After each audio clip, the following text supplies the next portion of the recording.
গরু ছাগল নয়, এ যেন বিশাল এক ঘোড়ার হাট। কোনোটি লাল, কোনোটি ধূসর কিংবা সাদা সহ রয়েছে নানা রঙের ঘোড়া। নাচের তালে বেজে উঠছে ঘোড়ার খুরের শব্দ। ধুলো উড়িয়ে ছুটছে তারা, তেজ, গৌরব আর ঐতিহ্যের প্রতীক হয়ে। জয়পুরহাটের গোপীনাথপুরে যেন আবারও ফিরে এসেছে 500 বছরের পুরনো সেই রাজকীয় দৃশ্য, ঘোড়ার মেলা। এই মেলা শুধু বিনোদন নয়, এ যেন ঘোড়ার মহোৎসব, যেখানে লাখ টাকার শৌখিন ঘোড়ারা এসে দাঁড়িয়েছে সবার নজর কাটতে। কেনার আগেই চোখ আটকে যায় তাদের সৌন্দর্যে, গড়নে আর অভিজাত ভঙ্গিমায়। 5 বছর থেকে গোপীনাথপুরের মেলা করি এবং মেলা করতে খুব ভালো লাগে এবং আমি প্রত্যেক বছর আসি এবং 2-4টা করে ঘোড়া পুষি।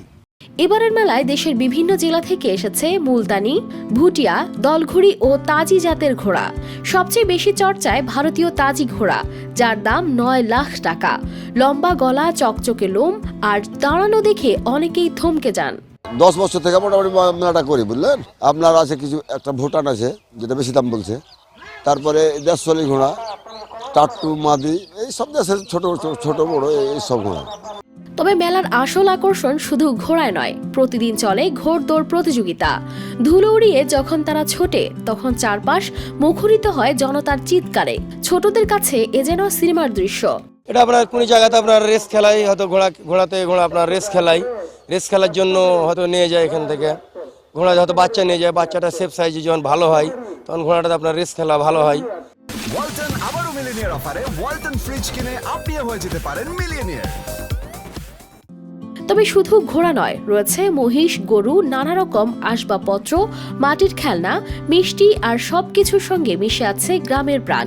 পাশের অর্ধশতাধিক গ্রামে চলছে উৎসবের আমেজ।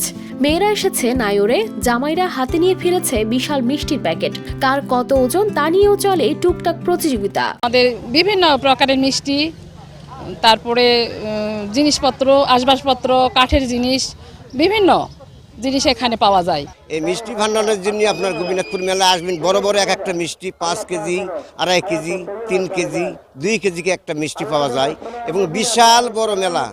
বিনোদনের পাশাপাশি নিরাপত্তার দিকেও কড়া নজর রেখেছে মেলা কমিটি ও স্থানীয় প্রশাসন। সরকারিভাবে 13 দিনের অনুমতি মিললেও মেলা চলে মাস জুড়ে। এবং এখানে আনসার বাহিনী হইতে পুলিশ প্রশাসন যত যা কিছু সমস্তটাই আছে, সকলে এই মেলার জন্যে, বাবুদের জন্য কাজ করতে। এই মেলা শুধু কেনাবেচা নয়, হারানো সময়কে যেন ফিরে দেখা। ঘোড়ার খুরে ধুলো উঠলেও হৃদয়ে জমে থাকে ঐতিহ্যের গন্ধ।